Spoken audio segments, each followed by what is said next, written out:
Soyez la bienvenue dans Z Mastercooks. Les Mastercooks décernent à certains produits le label Selected by the Mastercooks of Belgium. Qu'est-ce que cela veut dire exactement, Franck? Il y a deux dossiers. Il y a le dossier de Carrefour où on va plusieurs fois par année, on va déguster des produits, mais aveugles dans une petite caisse, 10 chefs qui goûtent. On peut voir, parce que les couleurs sont aussi importantes. Oui, ça c'est très important. Ouais, et voilà, on donne des idées, on aide le producteur à améliorer le produit.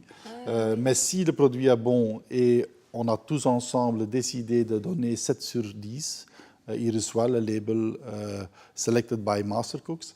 Pour le moment, on a déjà, je pense, 180 produits dans le rayon Carrefour qui ont le label. Vous avez dit il y a deux dossiers.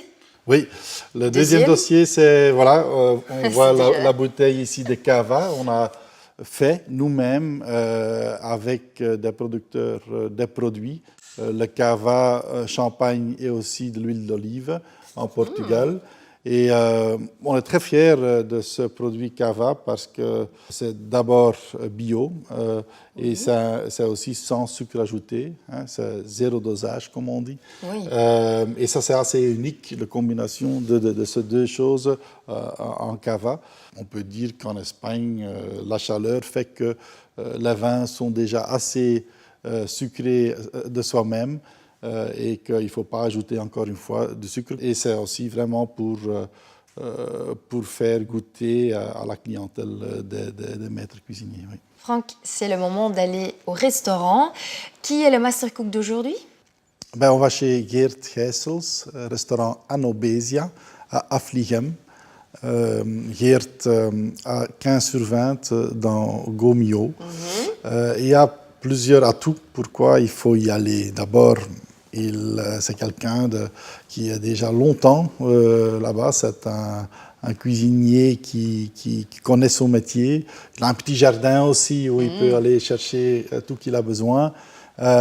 Mais un autre point qui vaut la peine d'être dit, c'est qu'il a une cave à vin unique. 650 bouteilles, différentes bouteilles.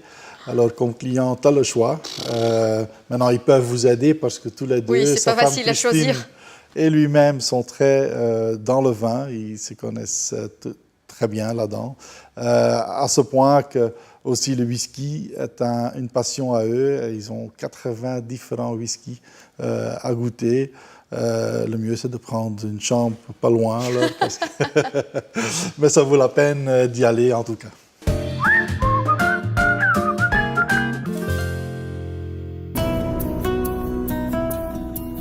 Ik zie mij het beste als artisanale vakman, maar op een ruime basis.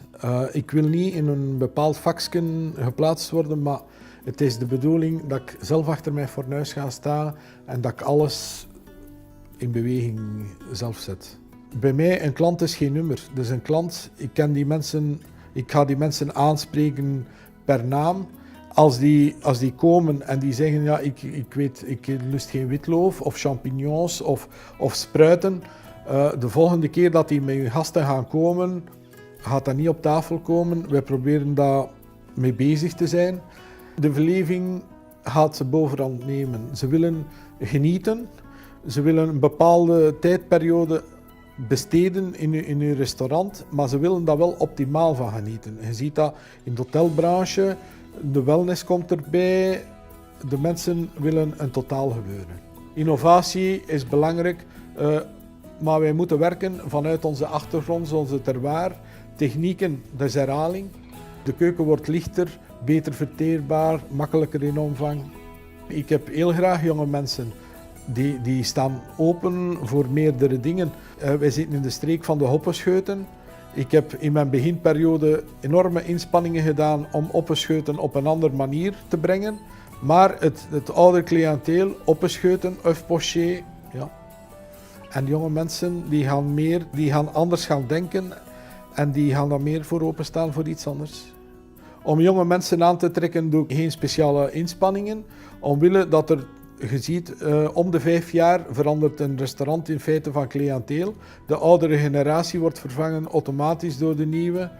En jonge mensen gaan misschien iets minder gaan spenderen, zijn ook een beetje mondiger. Dus je moet je dat tegen een beetje incalculeren, dat je dat tegen bestand bent.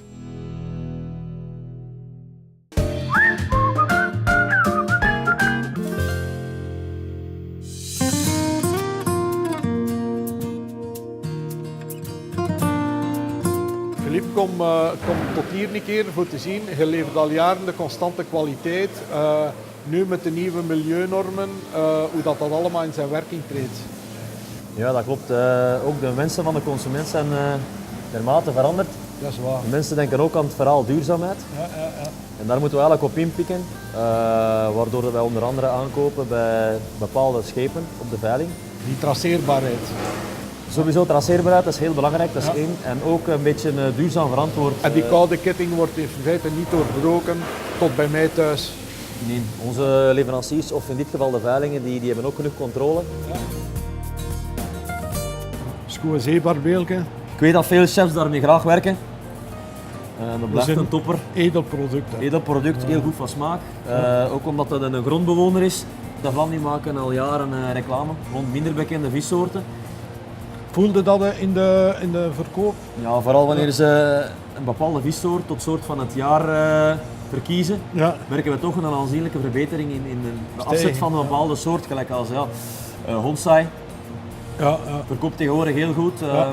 Pieterman, Ja. misschien een negatieve toon omwille van die giftige steken. Ja, want ik moet zeggen, ja, dat wordt afgeraden om dat zelf te doen. Maar heel lekker, dat moeten we tegenwoordig heel veel verkopen aan klanten. Ja. Super visje, heel goed van structuur. Dat is eigenlijk wel fijn dat er ook reclame rond gemaakt wordt. Ja. Voilà Geert, onze Canadese kreeft. Ja. Populair met de kerstdagen. Al jaren gekend in de gastronomie. Ja. Harde schaal, Geen softshell. geen softshell, vol van vlees. En doe je ook controle qua vlees? Ja, we doen regelmatig bloedmonsters. Zo kunnen we die kwaliteit van het vlees bepalen. Ja. We kunnen toch wel zeggen dat dat van kwaliteit Een topproduct. een topproduct is. Dat blijft gewoon een klassieker onder de chefs. Onmiskenbaar. Hè.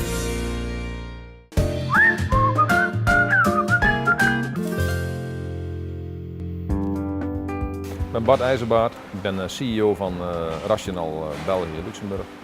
We houden ons bezig met professionele combi-steamers. Een combi-steamer is geschikt voor diverse doeleinden. Het is voor 's ochtends het ontbijt te verzorgen. Dus een eitje in te bakken, het brood in te bakken, de muffins in te bakken. Je kan erin pocheren, je kan erin koken, je kan erin braden, je kan erin grillen, je kan erin frituren. Je kan er eigenlijk alles tegenwoordig in doen. Iedereen die meer dan 30 personen per dag eten moet geven, komt in aanmerking voor een combi-steamer. Er zijn nu enkele trends waar wij op inspelen. De chef wil op lage temperatuur garen. Lage temperatuur garen gebeurt meestal 's nachts. Het is voor meer rendement te krijgen van het product. Een stuk vlees van 1 kilo 200 op lage temperatuur gegaard heb je maar 100 gram verlies uiteindelijk. Dus je hebt een optimaal rendement. Hetzelfde geldt voor vis. Plus, wat heel belangrijk is, is dat de temperatuur stabiel is in een oven. Dus als een chef op 68 graden iets wil bereiden, moet het ook effectief 68 graden zijn. Geen 67 of 69. De technologie van de combi-steamer die staat niet stil. Je kunt de oven nu al gebruiken met een iPhone. Je kan hem vanuit je iPhone kan je hem bedienen. De temperatuur verlagen. Ja, vanaf je laptop kun je hem bedienen. Dus het gaat heel ver. Alles wat in de oven bereid wordt, wordt gedetecteerd. Wordt ook opgeslagen in zijn geheugen en kunt u met een USB-stick uitlezen. De laatste 10 dagen kunnen uitgelezen worden, want als daar bijvoorbeeld een voedselvergiftiging plaatsvindt in een ziekenhuis of een rusthuis, kunnen ze traceren uiteindelijk in de oven welk product dat is geweest. Dus als wij een oven verkocht hebben, komt onze chef ter plaatse, legt alles van A tot Z uit, bekijkt de menukaart van de chef en van het restaurant. Kunnen ze bepaalde specificaties in de oven gesteld worden, zodat ja, eigenlijk het heel eenvoudig is om ermee te werken.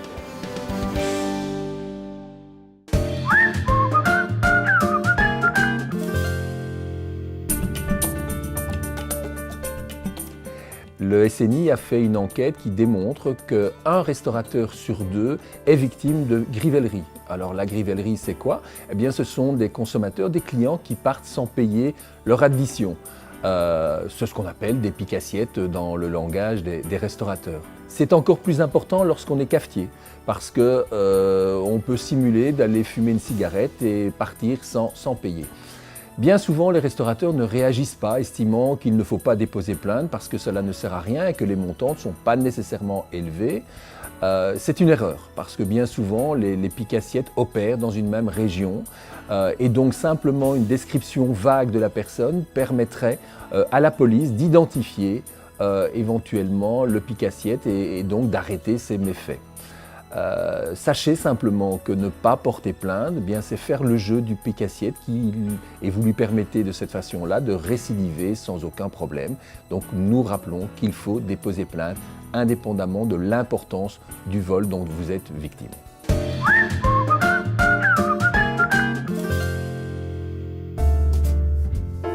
Le vin que je voudrais bien vous recommander, c'est le vin Cepas Viejas et Bobal.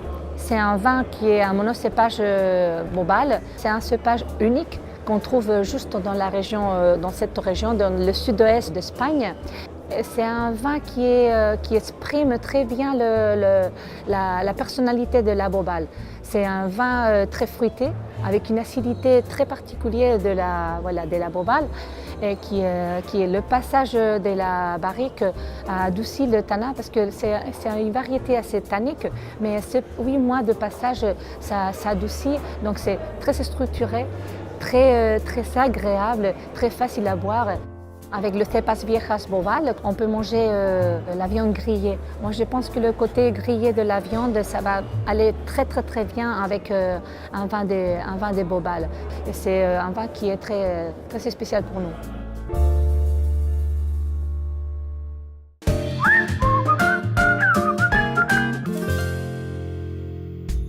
Comment magnifier votre morceau de viande et faire en sorte qu'il soit aussi bon que s'il avait été préparé par un chef étoilé? En utilisant le bac sous vide, vous faites cuire tous vos ingrédients à basse température dans un sachet sous vide. Cela permet de tout cuire de manière homogène. Astuce, mettez un peu d'épices ou de sauce dans le sachet pour donner encore plus de goût à vos produits. Grâce à la technique sous vide, vous êtes toujours certain d'obtenir un résultat parfait. Les goûts restent concentrés dans le sachet sous vide. Vous préservez ainsi non seulement les goûts, mais également le volume de votre morceau de viande. L'avantage, c'est que vous pouvez conserver vos ingrédients sans problème à chaque moment du processus. Le sachet peut aller au congélateur. Vous pouvez presque tout préparer sous vide. La viande, le poisson et les légumes sont les ingrédients les plus populaires. Attention, veillez à bien mettre vos différents produits dans des sachets individuels. Les temps de cuisson de la viande et des légumes, par exemple, ne sont pas identiques. En utilisant plusieurs sachets, vous pouvez préparer plusieurs produits en même temps.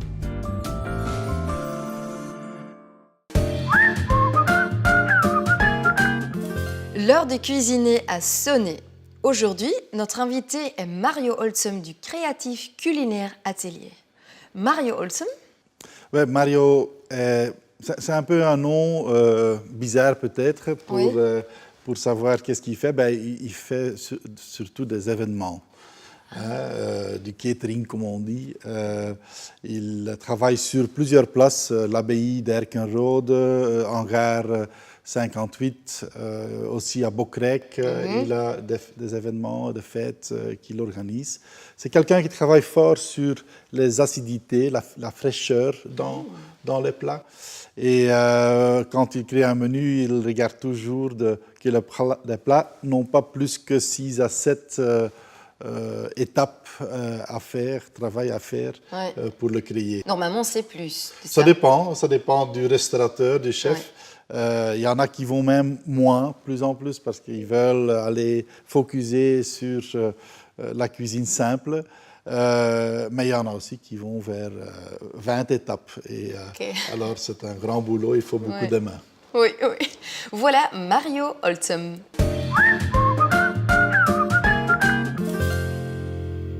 Vorig jaar zijn we met de meesterkoks op studiereis geweest naar Japan.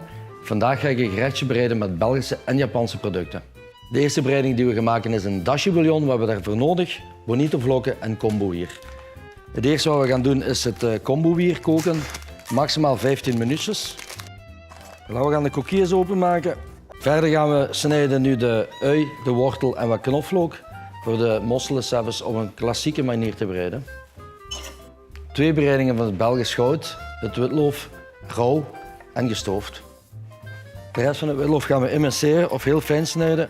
Straks een beetje aanstoven met hoevenboter. Hier hebben we nog een Japans product. Enoki paddenstoeltjes, bundelzwammetjes gaan we straks gewoon rauw erbij leggen. Ook zeer lekker, artichok. We gaan deze nu bereiden. Het bovenste snijden we af, het onderste. Een beetje bijpellen met het mes en dan koken in kokend gezouten water met een beetje citroensap. Het kombuwier mag er nu uit. Voilà. En we gaan er nu de bonito vlokken in doen. Ook 15 minuutjes laten trekken. Ondertussen zijn de artichoks geschaard. We gaan de artichok nu in vieren snijden.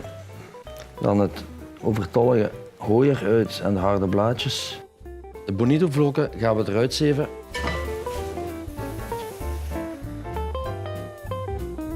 Het dashi bouillon is klaar. Voilà, een klein beetje sojasaus. Boter smelten. Knoflook, bleekselder en ui. Een beetje aanstoven. Mosseltjes bij.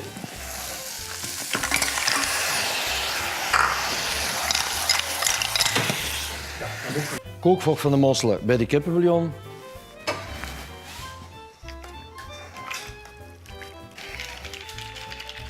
En dan gaan we de mosseltjes nog pellen. De saus miso.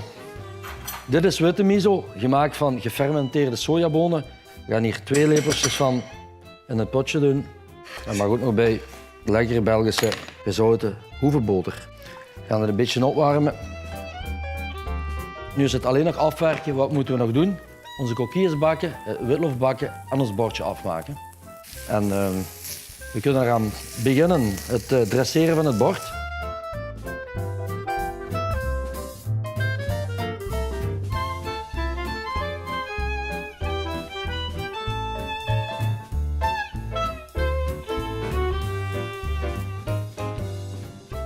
Zo, bordje is klaar. Gebakken coquille, witloof, artichok, miso schuim en dashi bouillon. Eet smakelijk.